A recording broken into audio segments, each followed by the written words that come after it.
হয়নি রে, হয়নি। না হচ্ছে। হয়নি। আচ্ছা ঠিক আছে তুই লে। কিট কিট কিট কিট কিটটা। কিট কিট কিট কিটটা। না মামা তোর মুজালি, কোথায় কোথায় মারি তালি, সুযোগ পেলে জড়াই তালি, নামটা যেন কি? কি সুন্দর মাইয়া। কিট কিট কিট কিট কিটটা। ও মাইয়া, তোমার নাম কি? আমার নাম ময়না। ও তা আমি আবার শুনলাম গয়না। তা তোমার বাপ জানে নাম কি? জানে নাম হাফিজ আলী। কোথায় কোথায় মারি তালি, আমি চলি তাড়াতাড়ি। লোকটাকে বেশ সুবিধার মনে হচ্ছে না। চল সত্যি আজ আমরা খেলবো না, চল বাড়ি চল। হ্যাঁ চল ঘরে যাই। ময়না, ও মা ময়না, কই গেলি রে? তোর সারাদিন শুধু খেলা আর খেলা। তোর বাপজান সেই সকালে বেরিয়ে গেছিল একটা কাজের খুঁজে, এখনো আসেনি। ও ময়নার মা, কই গেলা? এই যে আমি এখানে। সারাদিন কত কাজ খুঁজলাম, কোথায় একটা কাজ পাইলাম না। তো এখন কি করবে? মহাজনের কাছ থেকে লাভের উপায় কিছু টাকা নিয়ে আসি। হ্যাঁ তাই করো। ও হাফিজ আলী, বাড়ি আসো না কি জি? এটাই ডাকে। হ্যাঁ না মামা তোর মুজালি, কোথায় কোথায় মারি তালি, সুযোগ পেলে জড়াই তালি, নামটা যেন কি? বুঝছেন? হ্যাঁ বুঝছি। তা তোমার মাইয়া বিয়া দিবা না? আমার মাইয়া তো ক্লাস 7 এ পড়ে, তো ছোটবেলা কেমনে বিয়ে দিমু? ক্লাস 7 এ পড়ে তো কি হয়েছে? তোমার মাইয়া কি জজ ব্যারিস্টার হইব? তাহলে আমার বউর লগে কথা কই। দাম কথা কই আসে। ময়নার মা, ও ময়নার মা, কই গেলা? এই যে আমি এখানে। ময়নার মা, ময়নার জন্য ভালো প্রস্তাব নিয়েছে, পাত্রটি খুব ভালো। কি বলো তুমি? আমার মাইয়া তো কেবল ক্লাস 7 এ পড়ে। 7 এ পড়ে তো কি হয়েছে? গরিব মানুষ, এত পড়ালেখা করাইতে পারবো না, পাত্র ভালো, বিয়েটা দিয়ে দে। হ্যাঁ তোমার যা ভালো লাগে তাই করো। ঘটক সাহেব, ও ঘটক সাহেব, আমরা সব রাজি। আপনারা সব রাজি হইলে আমার আর রইল কি? তোমার রইল 5,000 টাকা। তাহলে তো আমি মহা খুশি। হি হি হি। নামটা যেন কি? আমি চলি তাড়াতাড়ি। ও মা ময়না, কই গেলি রে? আসছি মা, আমায় ডাকছো মা? হে মা, শুনো মা ময়না, তোমার বাপজান তোমার জন্য একটা ভালো পাত্র দেখেছে। কি বলছো মা? আমি এখন বিয়ে করতে চাই না মা। শুনবা ময়না, ছেলেটা খুবই মিষ্টি, তুই বিয়েটা করে নে। মা আমি এখন বিয়ে করতে পারবো না মা। ময়নার মা, ময়না কি রাজি হলো? না ময়না তো রাজি হচ্ছে না। গরিব মানুষ, এত পড়ালেখা করাইতে পারবো না, পাত্র ভালো, বিয়েটা করে নে। বাবা আমি তোমার পায়ে ধরি বাবা, আমাকে বিয়ে দিও না বাবা। চুপ, এই বিয়ে তোমাকে করতেই হবে। ময়নার মা, তুমি ময়নাকে বুঝাও, আমি আস।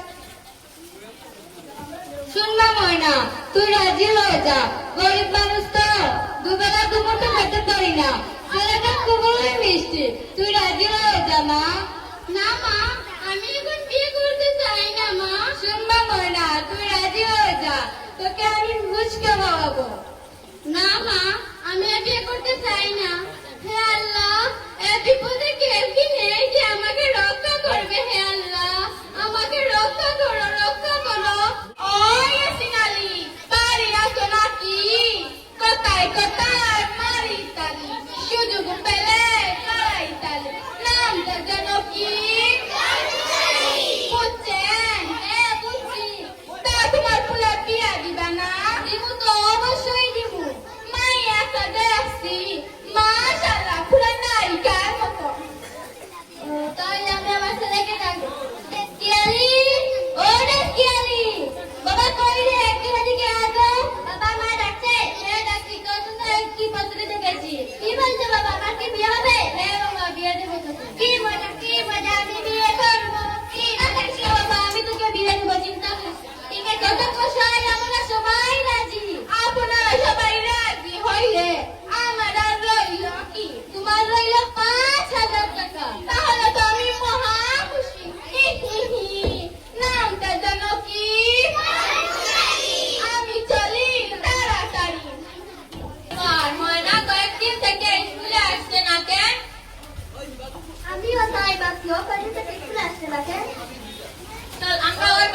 দেখি। এখনো সময় আছে। ময়না, ও ময়না, কি ব্যাপার? কয়দিন থেকে স্কুলে যাচ্ছিস না কেন? জানিস রে, আমার বাবা না আমার বিয়ে ঠিক করেছে রে। এ হতে পারে না ময়না, তোর বাবা তোর বিয়ে ঠিক করে ফেলেছে। তুই চিন্তা করিস না, দরকার হলে আমরা নারী কল্যাণ সমিতিকে জানাবো, আর না হলে আমরা স্কুলের হেডমাস্টারকে জানাবো। যাই করে হোক তোর বিয়ে আমরা আটকাবোই ময়না। তোমরা কিছু কর রে। কি বলছিস ময়না? তোর বাবা তোর বিয়ে ঠিক করেছে? তুই তো কেবল ক্লাস 7 এ পড়িস, এখনই তোর বাবা তোর বিয়ে দিয়ে দিচ্ছে। ফোন করে না হলে পুলিশ চিঠিবলিকে জানাবো। তুই চিন্তা করিস না ময়না বন্ধু আমার, আবার আসবো আমরা। তোরা কিছু কর রে, আমার খুব কষ্ট হচ্ছে রে। আমরা আবার আসবো। হে আল্লাহ, এই বিপদে যে কেউ কি নেই যে আমাকে রক্ষা করবে। হে আল্লাহ, আমাকে রক্ষা করো, রক্ষা করো। ও ময়নার বাপ, কই গেলা? এই যে আমি, কিছু কইছো? হ্যাঁ কইছি। মানুষ সব ঠিক মতো দাওয়াত দিতে তো? গরিব মানুষ, এত দাওয়াত দিতে পারি না, শুধু আত্মীয় স্বজনের মাঝে দিয়ে আসছি। বাড়ি করেছো? চলো এদিকে খাওয়া দাওয়া হচ্ছে, একটু করে দেখে আসি। সাজনি সাজো কন্যালো, বিয়ার সাজনি সাজো কন্যালো। খাচ্ছিস না কেন? ভালো লাগছে না রে। এই দিনে ভালো না লাগলে কি হয়? চল সখী, এ বাড়ি বলে মনেই হচ্ছে না, একটু নাচ গান করি। চল।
চল সখী, আজকে একটু নাচ গান করি।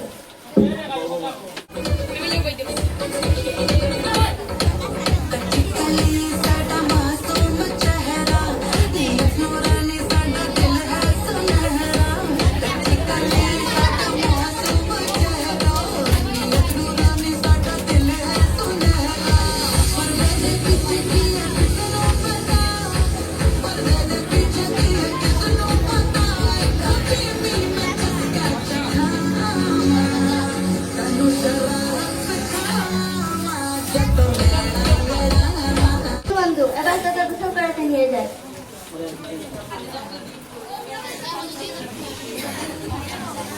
দুই পক্ষ থেকে মোটামুটি 10,000 টাকা পাইলাম। পাইল বিবাহ দিতে, আমার আর কোনো সমস্যা নাই। নামটা যেন কি? আমি চলি তাড়াতাড়ি। মজা, কি মজা, বিয়ে বাড়িতে কত মজা গো, শুধু খাও না খাও। সাজনি সাজো কন্যালো, বিয়ে সাজনি সাজো।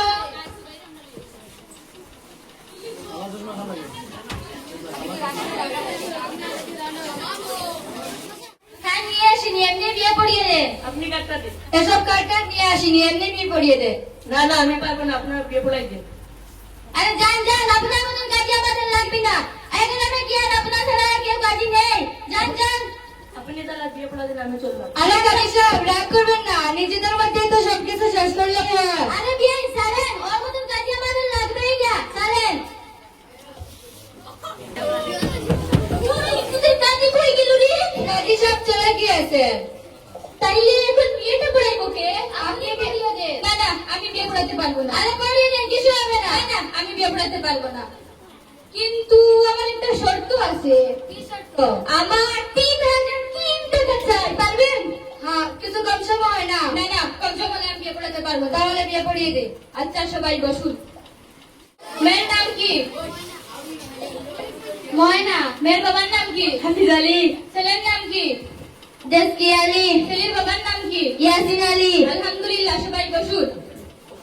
সবাই হাত তুলুন। আউযু বিল্লাহি মিনাশ শাইতানির রাজীম। বিসমিল্লাহির রহমানির রহিম। হেউটি গ্রাম নিবাসী জনাব হাফিজ আলী সাহেবের কন্যা ময়নাকে বিবাহ করিতে আসিয়াছে। বলো বাবা কবুল। কাকুল। আবার বলো বাবা কবুল। কাকুল। আবার বলো কবুল। কাকুল। ইয়াসিন আলীর পুত্র জিন্দেসকি আলী ময়নাকে বিবাহ করিতে আসিয়াছে। বলো মা কবুল। এখানে কি হচ্ছে নাকি?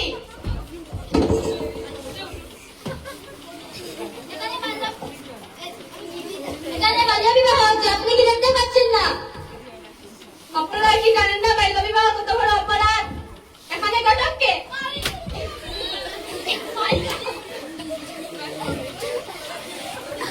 আমি বাজারেন আপনি কি জানেন না বাল্য বিবাহ কত বড় অপরাধ? আমি জানি তো, আমি শুধু বলতে আইছি। তোমার ফুলে বিয়া দিবা নাকি দিবা না আমি জানি না। হুজুর আমাকে মাফ করেন, হুজুর মাফ। কনস্টেবল মেয়ের বাবাকে আমি। আপনি কি জানেন না বাল্য বিবাহ কত? আপনি কি জানেন না বাল্য বিবাহ কত বড় অপরাধ? স্যার, আমার কোনো দোষ নেই, আমাকে মাফ করে দেন। কনস্টেবল ইয়েস স্যার, ওদেরকে অ্যারেস্ট করো। মেয়ের মাকে আমি। হুজুর আমি। আপনি কি জানেন না বাল্য বিবাহ কত বড় অপরাধ? আমাকে ক্ষমা করে দিন হুজুর। তাই বলে কি একটি মেয়ের জীবন নষ্ট করবে? গরিব মানুষ তো দুবেলা দুমুঠো খেতে পারি না, তাই পাত্র ভালো তো সেজন্য মেয়েটাকে বিয়ে দিয়ে দিচ্ছি। তাই বলে কি মেয়েকে বাল্য বিবাহ দিতে হবে? আমাকে ক্ষমা করে দিন হুজুর, আমার স্বামীকে ছেড়ে দিন। কনস্টেবল গ্রেফতার করো। তিনি হলেন আমাদেরকে বিয়ে স্কুলের হেড টিচার। স্যার, আপনি বাল্য বিবাহ বিষয়ে কিছু বলুন। আজকের মঞ্চে যে নাটকটি ক্লাস 7-এর ছাত্রছাত্রীর সহযোগিতায় উপস্থাপন করা হয়েছে, খুবই সুন্দর একটি নাটক। কেউটি গ্রামের মধ্যে প্রথম শিক্ষণীয় এবং আকর্ষণীয় একটি নাটক উপস্থাপন করা হয়েছে। এতে যে শুধু হাসার বিষয় সেরকম নয়, আমরা আগেকার সময়ে দেখেছি যে বাল্য বিবাহ প্রথাটা ছিল, পরবর্তীতে এখন পর্যন্ত আমাদের বিশেষ করে নর্থ ইস্টে 18 বছরের নিচে মেয়েদেরকে বিবাহ দেওয়া হয়। বেশিরভাগ হয়েছিল আসামের সিএম হিমন্ত বিশ্ব শর্মা। উনি লাস্ট ইয়ারে কিছু গ্রেপ্তার করেছিলেন এই বাল্য বিবাহের উপরে, এর থেকে কিছুটা কমেছে। এখনো আমি দেখতে পাই যে আমাদের একক অঞ্চলে কিছুটা আধার কার্ড এর মাধ্যমে বার্থ সার্টিফিকেট রেখেও মেয়ের বয়স কমিয়ে বাড়িয়ে বিবাহ হয়। অ্যাকচুয়ালি বাল্য বিবাহ একটি মহাপাপ, কারণ যে কোনো একটা মেয়ে পূর্ণাঙ্গ, ওর মধ্যে স্বাধীনতা আছে পূর্ণাঙ্গ শিক্ষা অর্জনের। তাই আমরা প্রত্যেক ফ্যামিলিতে কি করি, বাচ্চার মতামত জেনে আমরা কি করি, ভালো ছেলে পেয়ে আমরা বিবাহ দিয়ে দেই। তো এটা ওর স্বাধীনতা আছে। একটা বাচ্চা জন্মের পরে মা বাবাকে শিক্ষা দান করবে, ওকে লালন পালন করবে, ওটা ওদের অধিকার। আর বাচ্চাদের কর্তব্য হচ্ছে মা বাবাকে সেবা করা। তো এই বাল্য বিবাহের পরে অনেক ধরনের প্রবলেম হতে পারে।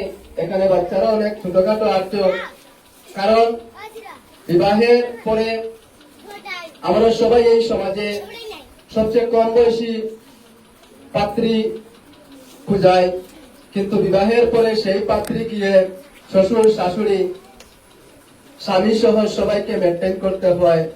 তাতে দেখা যায় অনেক ধরনের প্রবলেম ব্যাঘাত ঘটে।